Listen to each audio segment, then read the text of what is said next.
CM Jaganmohan Reddy గారికి ఆయన చెల్లెలు షర్మిల పెద్ద తలపోటుగా మారారని చెప్పుకోవచ్చు.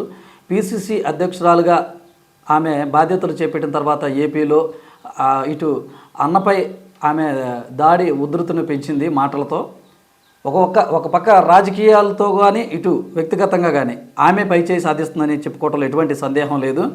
రాజకీయ పరంగా చూసినా వ్యక్తిగతంగా చూసినా ఈ రెండు టార్గెట్లలో కూడా జగన్ గారి కంటే షర్మిల గారు ఒక ఆకు ఎక్కువ చదివిందని కూడా చెప్పుకోవచ్చు అనమాట. ఎందుకంటే రాజకీయంగా ఆమె సంధించే ప్రశ్నలకైతే వైఎస్ఆర్ కాంగ్రెస్ పార్టీ ఖచ్చితంగా సమాధానం చెప్పే పరిస్థితి లేక ఆమెను వ్యక్తిగతంగా టార్గెట్ చేసిన మాట అందరికీ తెలిసిన విషయమే.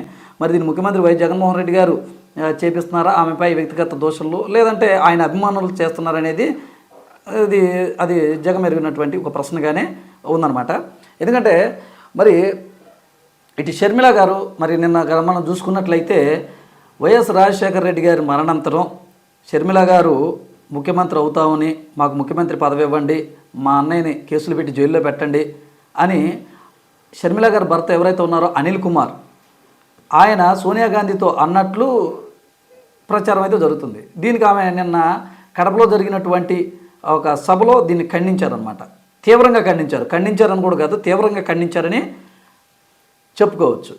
అయితే అదంతా కూడా అప్పుడు సోనియా గాంధీని కలవడానికి మా వదిన మా ఆయన అనిల్ కుమార్ గారు ఇద్దరు వెళ్ళారు. మరి ఆ రోజున రాజకీయాల్లో మాట్లాడి వచ్చారు అంతే తప్ప మరలా నా భర్త ఒక్కరెళ్ళి సోనియా గాంధీని కలవటం అనేది అది చాలా కష్టమైన పని. మరి నిజంగా నేను కనుక ఆ మాట అనుంటే, మాకు కనుక ఆలోచన ఉందంటే వదినమ్మని పిలిచి అడగాలి, ఆమె చేత చెప్పించాలని షర్మిల గారు అయితే సవాల్ విసిరారు.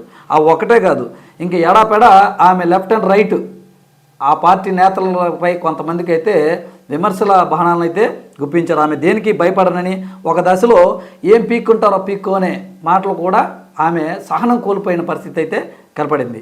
అంటే ఆమెను ఆ మాటలు అంతగా బాధించాయన్నమాట. ఇక ఆడపిల్ల అంటే ఇంత అలుసా, ఇంటో ఒక ఆడపిల్లతో మాట్లాడాల్సిన మాటలైనా ఇవి, ఒక ఆడపిల్లని ఇలా చేస్తారా అంటూ ఆమె ప్రశ్నిస్తూనే తనకు సాక్షిలో కూడా వాటాలు ఉందని ఆమె సెన్సేషనల్ కామెంట్స్ అయితే చేశారు సహనం కోల్పోయి.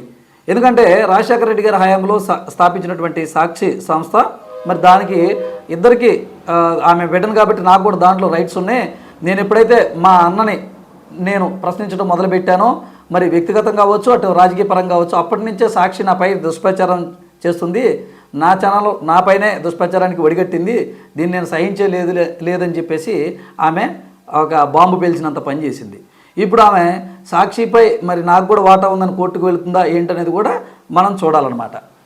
ఇది మరి ఇలాగే చూసుకుంటే ఇక రాజకీయ పరంగా ఇటు అభివృద్ధి విషయంలో కావచ్చు, పోలవరం విషయంలో కావచ్చు, అమరావతుల విషయంలో కావచ్చు, నిరుద్యోగ యువత పట్ల కావచ్చు, పెట్టుబడుల విషయంలో కావచ్చు, పరిశ్రమల విషయంలో ఇవాళ అన్ని విషయాల్లోనూ షర్మిల గారు అడిగే ప్రశ్నలకి సమాధానం ఖచ్చితంగా వైఎస్ఆర్సీపీ శ్రేణుల వద్ద కానీ, నాయకుల దగ్గర కానీ, మంత్రుల దగ్గర కానీ ఎవరి దగ్గర లేదని అనిపిస్తుంది. డైరెక్ట్గా ఆమె సవాల్ విసురుతుంది, మీడియా వద్దకు రండి మనం తెలుసుకుందాం, లేకపోతే ఏదైనా ఉంటే చెప్పండి అని చెప్పేసి మాట్లాడుతుంది. సో వీళ్ళు ఈ సిస్టమ్ పైన మాట్లాడకుండా, ఈ వ్యవస్థలపైన మాట్లాడకుండా, ఈ అభివృద్ధి పైన మాట్లాడకుండా, దేనిపైన మాట్లాడకుండా ఇక్కడ అభివృద్ధి ఉంది, ఇక్కడ చేద్దాం రండి, ఇక్కడ చేసాం అక్కడ చేసాం, ఈ కౌంటర్లో ఇవ్వటం ఆపేసి వ్యక్తిగతంగా దోషణ దిగిన మాట మనందరం చూస్తున్నాం. మరి ఒకవేళ జగన్మోహన్ రెడ్డి గారిని ఆమె ప్రశ్నిస్తున్న తీరును మరి తట్టుకోలేనటువంటి కొందరు సోషల్ మీడియా అభిమానులు మరి ఆమెని వ్యక్తిగతంగా ఈ దోషణలు చేస్తున్నారా, లేదా జగన్మోహన్ రెడ్డి గారు చేస్తారా, ఇట్లా రకరకాల ఆలోచనలు అనేది సామాన్య పౌరులకి కలిగిస్తుంది అనమాట.